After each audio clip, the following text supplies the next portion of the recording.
Bonjour tout le monde, je suis vraiment désolée de ne pas avoir mis de vidéo plus tôt, mais j'ai eu un emploi du temps assez chargé entre les révisions pour le bac, le concours, etc. Donc c'est pour ça que j'ai pas pu vraiment me concentrer dans les vidéos de magie.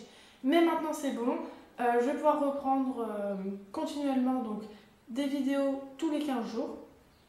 Et les résultats du concours vont être annoncés dans la semaine prochaine, donc incessamment sous peu. Le tour que je vais vous présenter se nomme les âmes sœurs. Nous allons voir juste après le générique.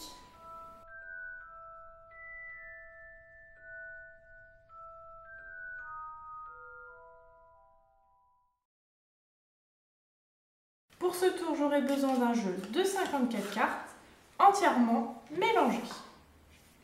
Mais évidemment, le spectateur, s'il le décide, peut mélanger le jeu.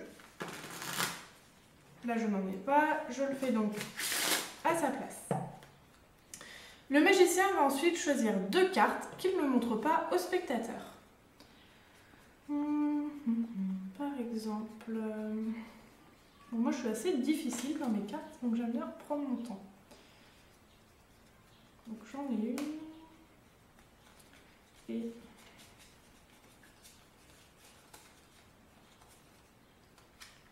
la deuxième. Voilà. Les deux cartes, je vais les mettre sur le côté et on ne les utilise pas pour le moment. Si j'avais un spectateur, je lui demanderais de dire stop. Donc je passe les cartes, comme ceci, et le spectateur me dit stop quand il veut. Étant donné que je n'en ai pas, je vais dire stop à sa place quand je veux. Par exemple ici. Et là, je vais dévoiler mes deux cartes. Le 2 de cœur et le roi de trèfle. Je place donc, ou le spectateur, le 2 de trèfle, le 2 de cœur, pardon, dans le jeu et on le recouvre afin de le perdre. Et on recommence de nouveau avec le roi de trèfle. Donc, je recommence. Et quand le spectateur le désire, il me dit stop. Par exemple, ici, stop. Je prends mon roi de trèfle, je le mets sur le paquet et je le recouvre. Ce tour de magie s'appelle les âmes sœurs. En effet, mes deux cartes que nous avons mis face visible, donc le 2 de cœur et le roi de trèfle, vont retrouver leurs âmes sœurs. Pour cela, il y a besoin de secouer le paquet, claquer des doigts.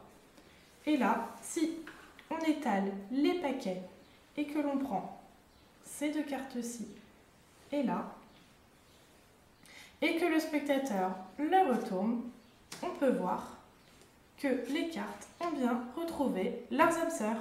Explication. Sachez que pour ce tour, il n'y a besoin d'aucune préparation. Vous demandez au spectateur, ou vous-même vous pouvez le faire, de mélanger le paquet. Alors, évidemment, un vrai mélange, hein, pas de faux mélange pour ce tour. Et vous allez ensuite choisir deux cartes. Alors, évidemment, vous ne choisissez pas n'importe quelle carte. En effet, vous allez choisir les cartes âmes sœurs de la première et dernière carte du paquet. Je m'explique. Ici, la première et dernière carte du paquet sont le 3 de cœur et le 6 de trèfle. Vous allez donc choisir comme carte âme sœur le 3 de carreau et le 6 de pique. Vous les cherchez donc dans le jeu.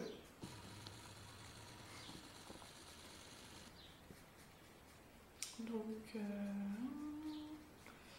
3 de carreau et donc on a dit le 6 de pique. Si vous la trouvez, vous me le dites. Hein. Lol. Faut que j'arrête avec mes blagues pourries, moi. Non, ça c'est le 9 de pique. Elle est où? Ah, la voici. Voilà. Donc là, je récapitule. 3 de cœur, pardon, 3 de carreau. Et ici, 6 de trèfle, 6 de pique. Donc là, pour l'instant, ces deux cartes-ci ne doivent pas être vues par le spectateur. Vous les mettez donc face retournée sur le coin de la table. Vous allez ensuite demander au spectateur de bien vouloir dire stop au moment où il le désire. Donc vous faites passer les cartes, comme ceci, jusqu'au stop du spectateur, donc par exemple ici. Et là, vous allez montrer les 2 cartes. Vous les retournez. Vous dites, les 2 cartes que j'ai choisies sont le 3 de carreau et le 6 de pique. Et là, il va bien falloir se rappeler laquelle de ces 2 cartes était en dessous du paquet. Donc si vous vous en rappelez bien, c'était le 3 de cœur. Donc vous prenez le 3 de carreau et vous le mettez ici. Et vous le recouvrez avec le reste du paquet, donc avec le 3 de cœur juste en dessous. Donc là, on se retrouve dans cette situation-ci. Nous avons le 3 de carreau qui est face retournée et juste à côté, le 3 de cœur. Et ici, le 6 de trèfle. Vous dites au spectateur de recommencer la procédure. Donc, vous faites passer les cartes jusqu'au stop. Par exemple, ici. Vous lui demandez de mettre le 6 de pique face en l'air. Et vous recouvrez le 6 de pique du paquet avec le 6 de trèfle en dessous.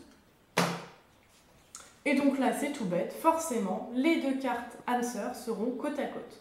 Alors voilà, vous pouvez trouver un petit truc, un petit passe-passe. On secoue le paquet, on claque des doigts. Là, les 2 cartes que nous avions choisies sont ici. Et vous prenez la carte qui est à leur gauche.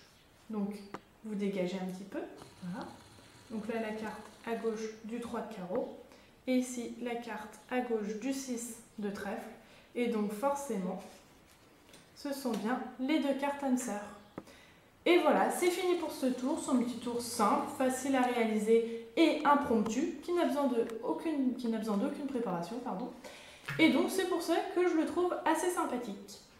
Si vous avez aimé ce tour, n'hésitez pas à cliquer sur le bouton j'aime, à vous abonner si ce n'est pas le cas, et à aimer ma page Facebook si vous avez Facebook et si vous en avez envie, bien sûr. Allez, bonne journée, bon après-midi, bonne soirée et à très bientôt. Bye tout le monde.